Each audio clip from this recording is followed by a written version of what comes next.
Hello and welcome to today's video where we're going to do an introduction to chords, tangents, and secants. So all of these examples are just simply lines going through circles. But then it sounds pretty stupid at that point, but there are some interesting things about these, and there's some specific things that make cool things happen when they do intersect with a circle. So a chord is just a segment that joins 2 points of a circle. So an example here, draw any 2 points on a circle, maybe one here, maybe one here, connect them. That's a chord. This line right here is what we call a chord. And so a diameter is a special type of chord. A diameter is a chord that goes through the center of the circle. So if I have a point here and a point here, and let's have my center be here, and the diameter would go straight through the center and connect the 2 points at the end. And diameter is really special, and you'll see it again and again because the diameter equals 2 times the radius. Because the radius is the length from the center of the circle to the outside of the circle, and so a diameter, if it's going to go through the center of the circle and reach either side, it must just be 2 times the radius. So that's an example of diameter. So diameter is a chord, it's just a special type of chord. But this one on the left is also a chord, but it's not a diameter. I'll write that in here. So not a diameter because it does not contain the center.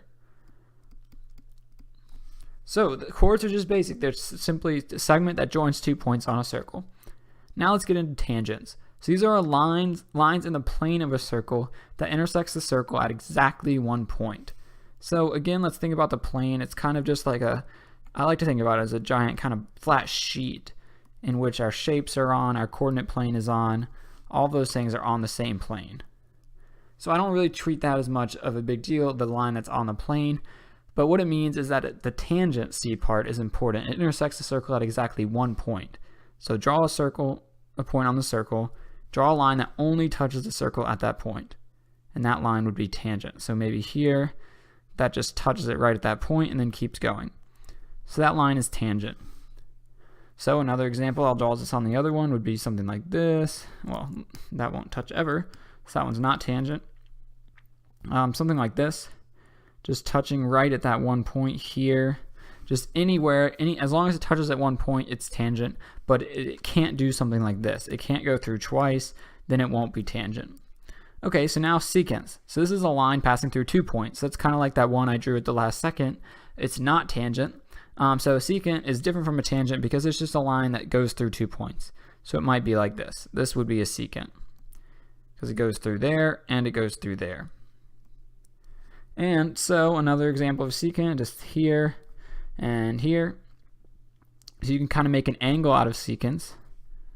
So both of those lines go through the circle twice.